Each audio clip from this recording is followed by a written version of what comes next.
Hello बच्चों, let's read this question. The question says mass of 112 ml of N2 at STP on liquefaction will be option A is 0.28 gram, option B is 0.14 gram, option C is 0.56 gram and option D is 0.84 gram. बच्चों इस question में पूछा गया है कि अगर हम 112 ml N2 को लिक्विफिकेशन करते हैं तो उसका मास कितना होगा लिक्विफिकेशन के बाद। तो फर्स्ट ऑफ ऑल बात करते हैं बच्चों इस क्वेश्चन में हमारे की कंसेप्ट के बारे में। और इस की कंसेप्ट क्या होगा बच्चों, हम यहाँ आइडियल गैस इक्वेशन यूज करेंगे। कौन सी गैस इक्वेशन यूज करेंगे बच्चों? Ideal gas equation.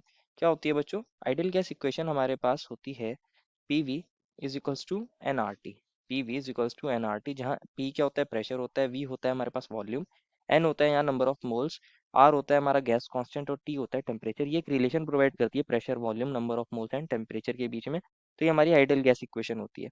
अब लिक्विफिकेशन के अंदर क्या करते हैं बच्चों, समझते हैं। लिक्विफिकेशन, और जो लिक्विफिकेशन क्या करते हैं हम लिक्विफिकेशन के अंदर हमारी गैस को लिक्विफाई करते हैं। हमारी गैस को बच्चों कन्वर्ट कर देते हैं किसके अंदर? लिक्विड के अंदर। उसकी फिजिकल स्टेट चेंज कर देते हैं। हम गैस से उसको लिक्विड में कन्वर्ट कर देते हैं। तो अगर हम लिक्विफिकेशन करते हैं बच्चों, मान लीजिए मेरे पास यहाँ गैस में, मान लीजिए इस गैस के नंबर ऑफ मोल्स एन थे। अगर मैं सारी गैस की लिक्विफिकेशन कर दूंगा तो हमारे पास लिक्विड के अंदर भी तो नंबर ऑफ मोल्स एन बन जाएंगे टोटल। सारी गैस अगर लिक्विफाई हो जाएगी तो हमारे पास लिक्विड के अंदर भी तो नंबर ऑफ मोल्स एन ही बनेंगे गैस के।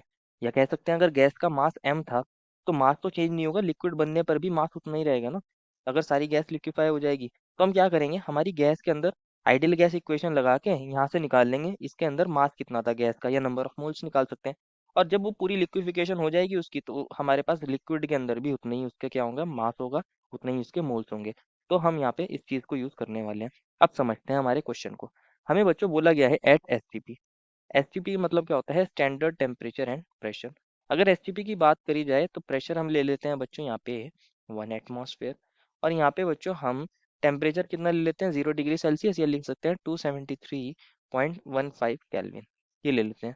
अब हम अपनी इक्वेशन को यूज कर लेते हैं। हमें वॉल्यूम कितनी गिवन है? 112 ml। 112 ml हमें वॉल्यूम की गिवन है। इसको हम कन्वर्ट कर लेते हैं किसमें बच्चों? लीटर में।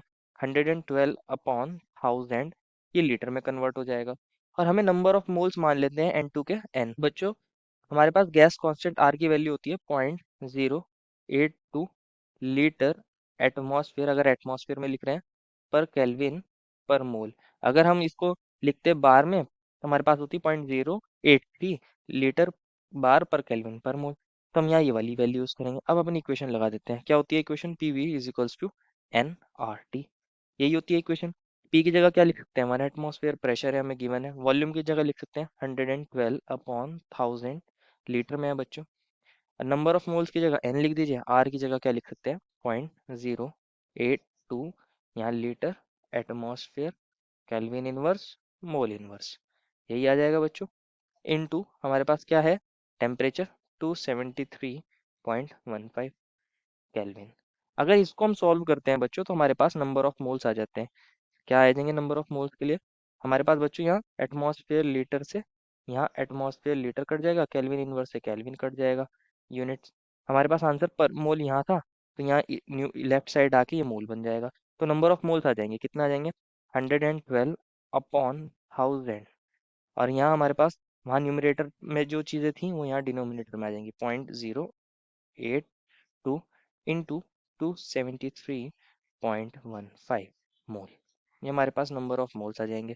इसको अगर बच्चों हम सॉल्व करते हैं तो हमारे पास ये वैल्यू आ जाती है 0.005। कितनी आ जाती है बच्चों ये वाली वैल्यू? 0.005, ये आ जाती है 0.005 मोल्स। ये हमारे पास मोल्स आ जाते हैं हमारे नाइट्रोजन के। क्या आ गए हैं बच्चों? हमारे पास मोल्स आ गए हैं। एन क्या था बच्चों? हमारे पास number of moles, moles of N two gas. अगर हमारे पास मोल्स आ गए हैं तो मोल्स कैसे लिख सकते हैं? Given weight upon molar weight, ऐसे लिख सकते हैं 0.005 moles is equals to given weight. हमें गिवन वेट निकालना है, यहाँ लिख सकते हैं मास अपॉन मोलर मास।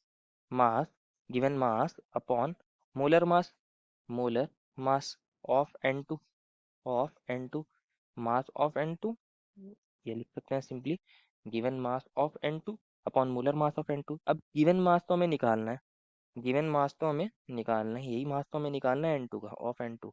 और मोलर मास कितना होता है N2 का? दो नाइट्रोजन है, एक का 14, दो का 28 ग्राम पर मोल। यही होता है बच्चों। और ये हमारे पास 0.005 मोल्स। बच्चों हमारे पास राइट हैंड साइड में जो डिनोमिनेटर है वो लेफ्ट हैंड साइड में आगे क्या हो जाएगा, मल्टीप्लाई हो जाएगा। 0.005 इंटू 28, और हमारे पास मोल से मोल कट जाएगा, आंसर आएगा ग्राम में। यह आ जाएगा हमारे पास given mass of N2, given mass of N2। यहाँ मैं पॉइंट हटा सकता हूँ, तो नीचे कितने जीरो आएंगे बच्चों, 3 जीरो आएंगे। अगर मैं 5 को 28 से मल्टीप्लाई करता हूँ बच्चों, तो ये आ जाता है 140, और अपॉन 1000 तो ये आएगा हमारे पास 0.140 gram is equals to given mass of nitrogen.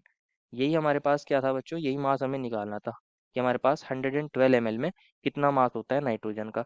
यही मास हमारे पास गैस में होगा, और जब लिक्विफिकेशन कर देंगे तो इतनी ही हमारे पास क्या बन जाएगी, लिक्विड नाइट्रोजन बन जाएगी। Therefore, final answer is option number B. I hope you understood it well and best of luck.